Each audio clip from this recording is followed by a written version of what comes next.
Trump pensait qu'il pouvait humilier l'Europe sans conséquence. Il s'est trompé et maintenant il paie le prix avec son économie, avec ses électeurs, avec son héritage. Ce que je vais vous raconter aujourd'hui, c'est l'histoire de comment le karma a rattrapé l'homme le plus arrogant de la planète. Comment chaque menace contre l'Union européenne lui explose à la figure. Comment chaque tarif qu'il a imposé s'est transformé en boomerang qui est revenu frapper son propre peuple. Vous vous souvenez quand Trump jurait que l'Europe allait payer pour tout, quand il promettait que les tarifs détruiraient leur économie, quand il menaçait de quitter l'OTAN? Eh bien, il s'avère que les tarifs sont en train de détruire l'économie américaine.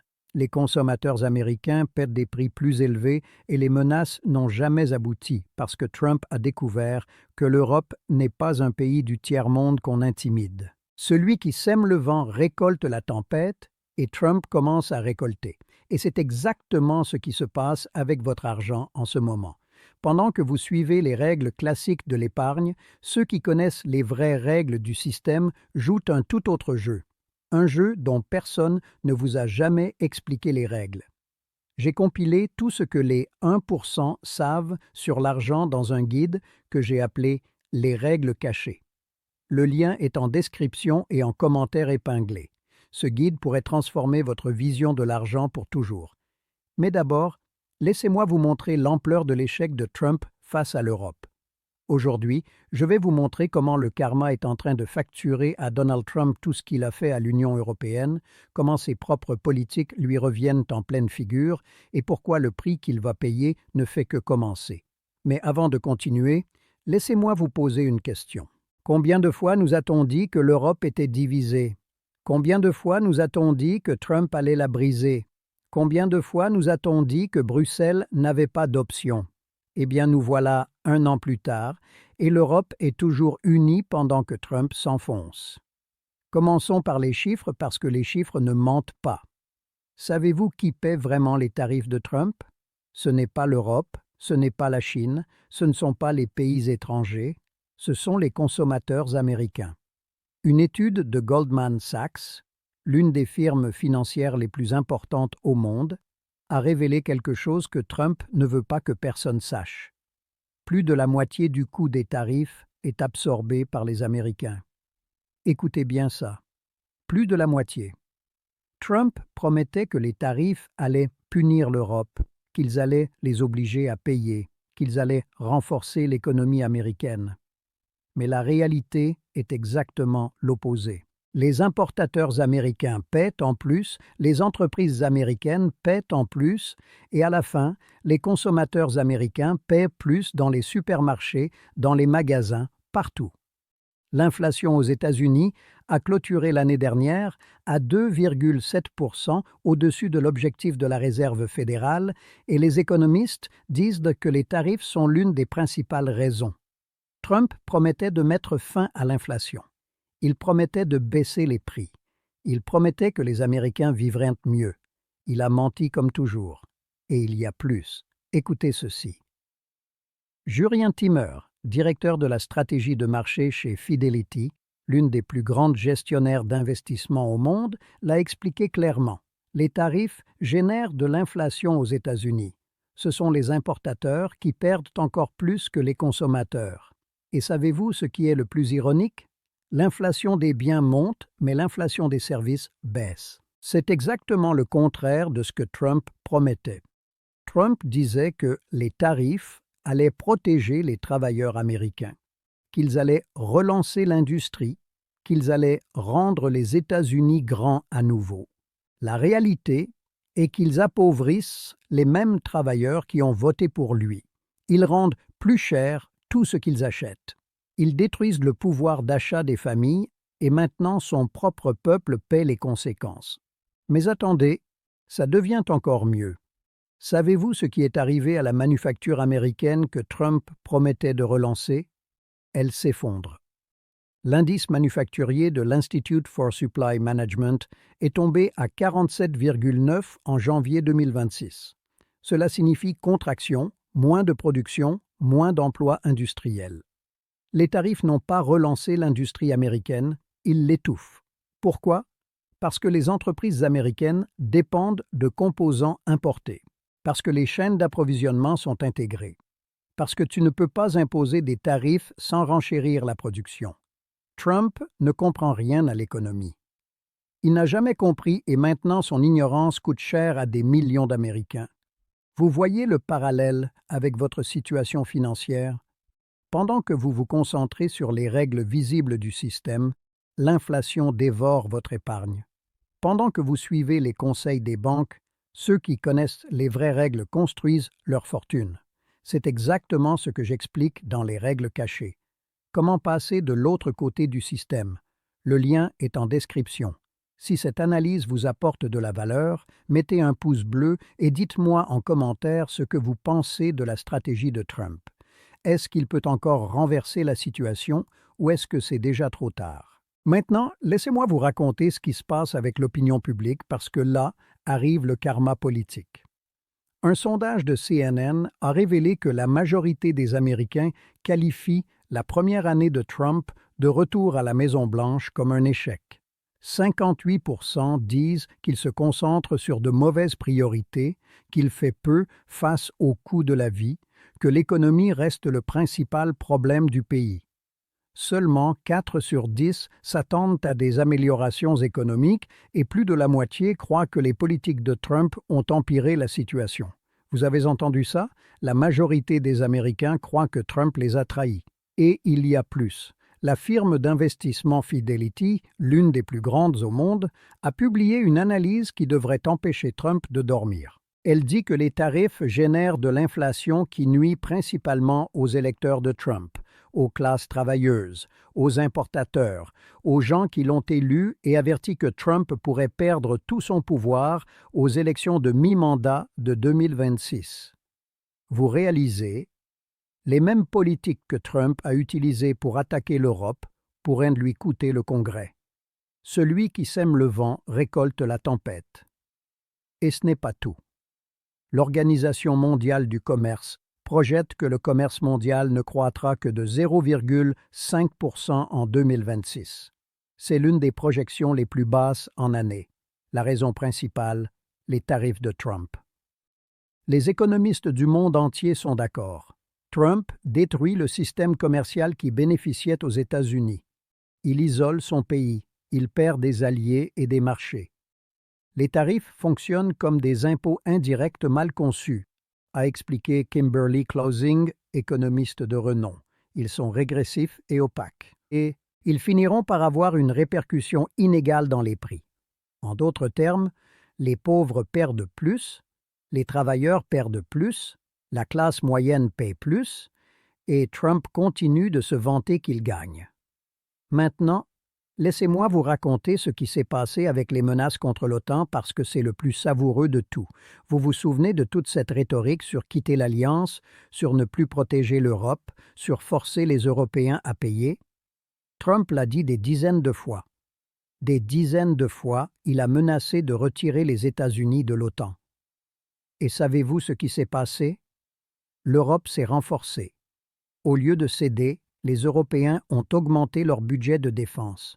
L'Allemagne a investi 100 milliards d'euros dans son armée. La France a consolidé son industrie militaire.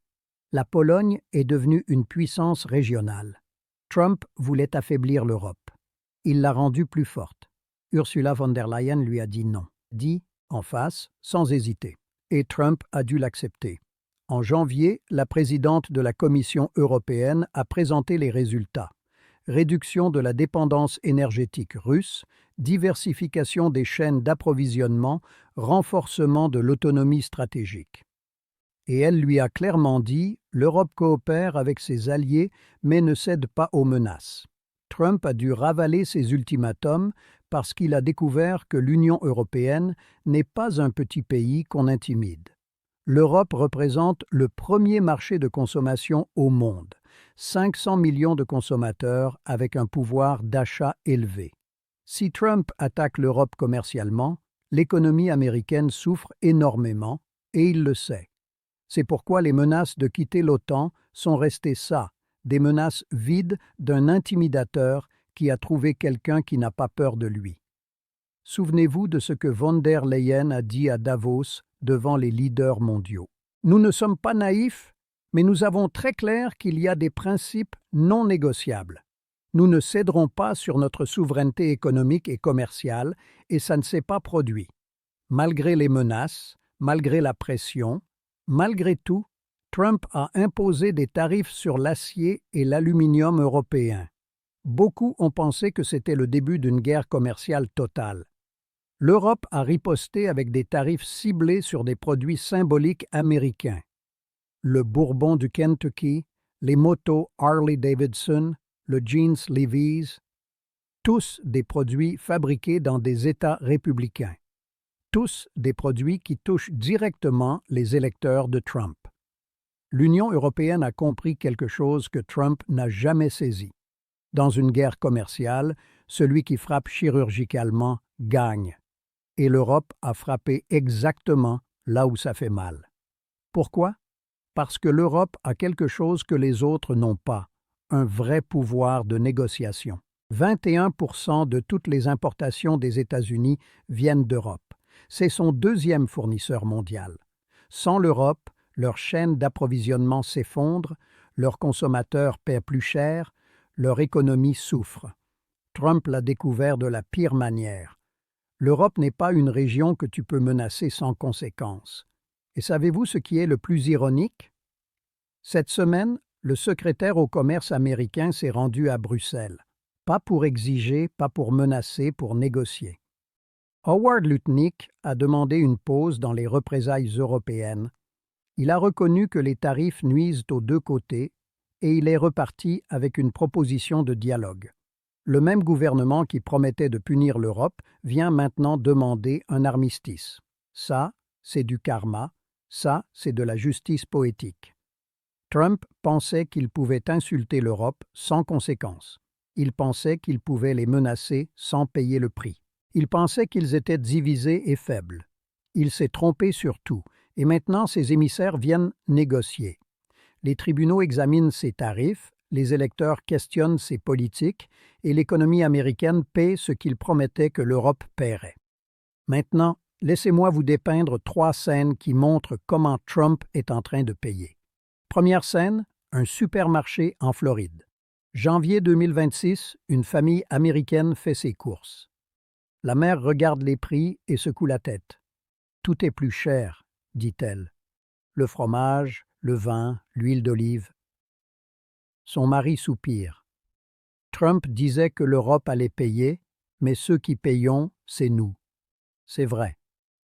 Des milliers de produits européens consommés aux États-Unis ont maintenant un tarif et le coût est absorbé par les consommateurs. Trump promettait de punir l'Europe. Il a fini par punir son propre peuple. Deuxième scène, une usine en Ohio. La même semaine, un directeur réunit ses employés. Il a de mauvaises nouvelles. Nous allons réduire les effectifs, annonce-t-il. Les coûts des composants ont augmenté à cause des tarifs. Nous ne pouvons pas maintenir la production. Les travailleurs se regardent. Beaucoup ont voté pour Trump en croyant qu'il ramènerait des emplois. Au lieu de ça, les tarifs ont renchéri les matériaux dont ils ont besoin pour produire. Les entreprises ne peuvent pas concurrencer et les emplois se perdent. La production manufacturière aux États-Unis stagne. Le rêve de relancer l'industrie américaine est resté ça.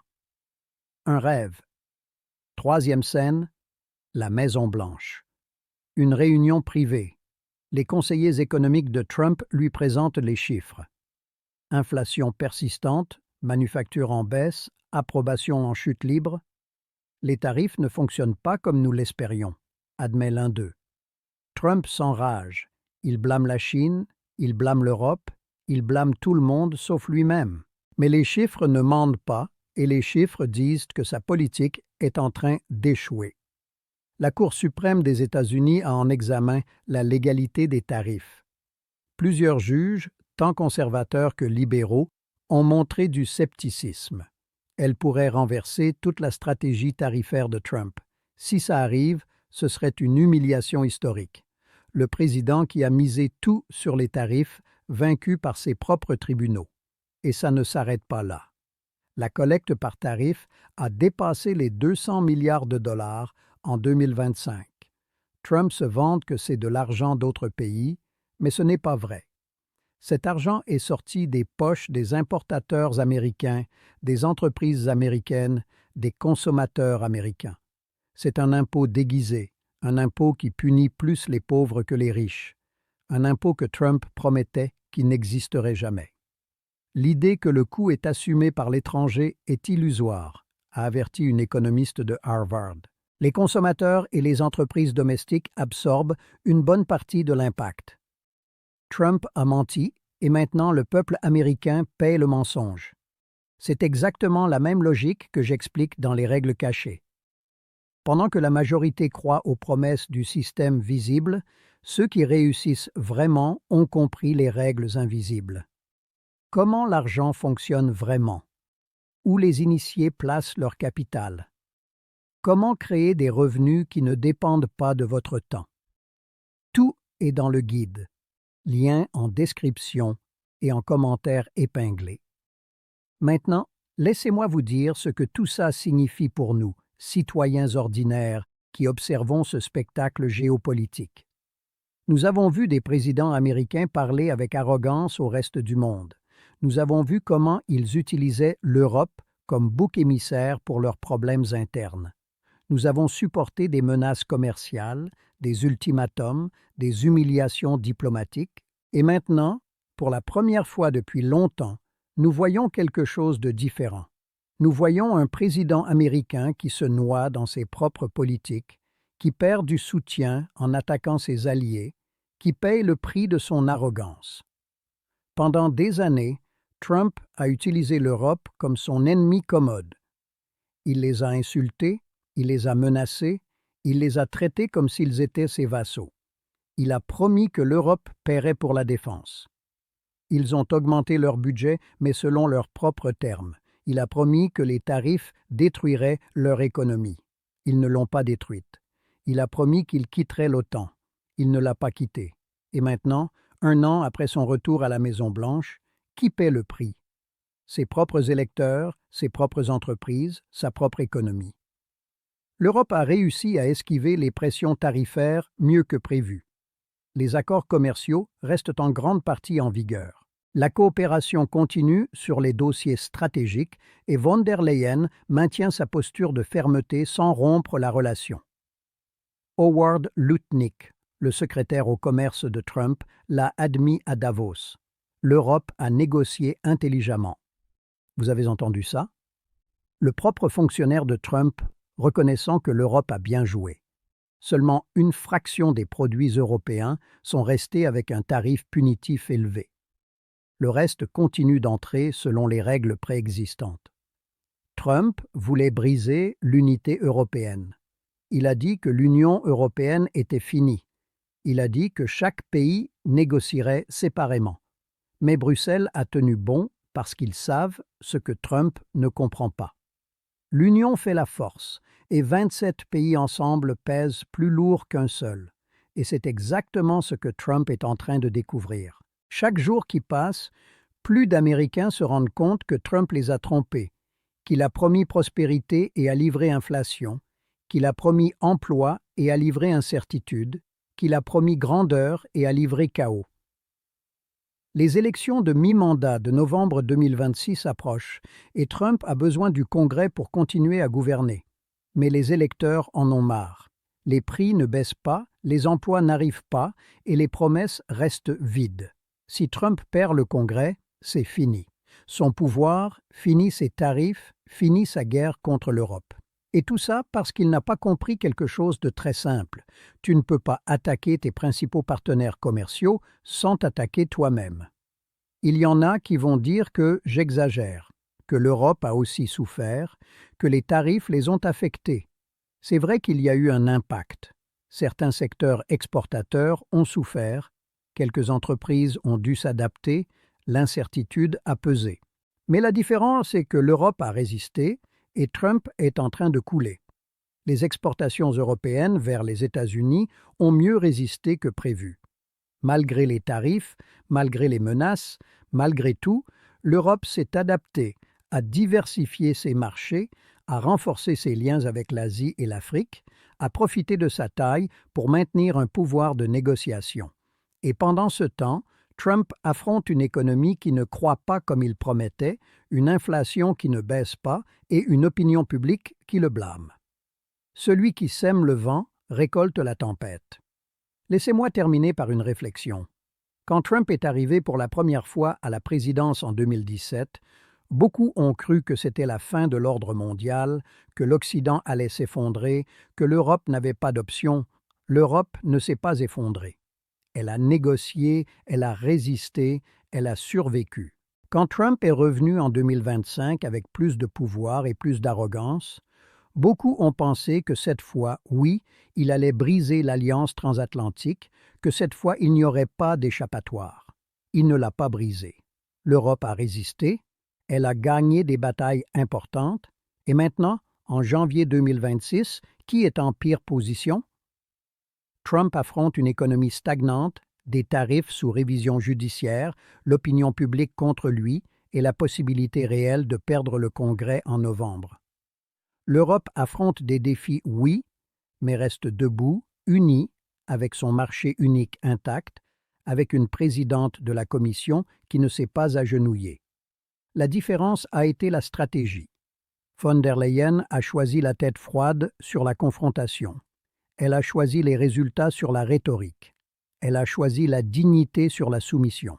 Et Trump a choisi le bullying. Il a choisi les menaces vides. Il a choisi d'attaquer ses principaux partenaires commerciaux. Il a choisi le chemin de l'échec. Et maintenant, il récolte ce qu'il a semé. Devinez qui paie les conséquences. Les économistes avertissent que les effets des tarifs de Trump ne font que commencer, que le coussin qu'avaient les entreprises s'épuise, que 2026 sera l'année où arrive la facture complète. Le long terme met longtemps à arriver et quand il arrive, il le fait avec une rapidité étonnante, a dit une économiste de UCLA. Je ne sais pas quand arriveront toutes les conséquences, mais elles arriveront. Elles sont déjà en train d'arriver et Trump va payer. Pas avec de l'argent européen comme il promettait, avec des votes américains, avec des emplois américains, avec le bien-être de son propre peuple. Ça, mesdames et messieurs, s'appelle du karma. Celui qui sème le vent récolte la tempête et Trump récolte tout ce qu'il a semé contre ses alliés. C'est la réalité qu'ils ne veulent pas que vous voyiez. C'est la vérité que Trump veut cacher. Ne l'oubliez pas parce que l'histoire ne l'oubliera pas. Et vos petits-enfants vont un jour demander ce qui s'est passé quand Trump menaçait le monde entier. Et vous pourrez leur dire, l'Europe ne s'est pas agenouillée, l'Europe a résisté et Trump a payé le prix de son arrogance. La justice tarde, mais elle arrive, et à Trump, elle est en train d'arriver. Et c'est exactement cette compréhension du système qui fait la différence entre ceux qui subissent et ceux qui prospèrent. Pendant que la majorité regarde les événements sans comprendre les mécanismes cachés, les initiés utilisent ces connaissances pour protéger et faire croître leur patrimoine. J'ai passé des années à étudier ce que font réellement les 1% avec leur argent. Pas les théories, pas les conseils grand public, mais les vraies stratégies. Tout est compilé dans les règles cachées. Comment l'argent fonctionne vraiment et pourquoi votre épargne fond pendant que vous dormez. Les 5 pièges conçus pour vous garder du mauvais côté du système. Où les initiés placent vraiment leur argent. Comment créer des revenus qui ne dépendent pas de votre temps. Un plan concret pour construire votre liberté financière. Le lien est en description et en commentaire épinglé. Ce guide pourrait changer votre façon de voir l'argent pour toujours. Si vous êtes encore là, c'est que vous faites partie de ceux qui veulent vraiment comprendre. Abonnez-vous et activez la cloche pour ne rien manquer des prochaines analyses. Dites-moi en commentaire si vous pensez que Trump peut encore redresser la barre ou si c'est déjà trop tard pour lui. On se voit dans la prochaine analyse.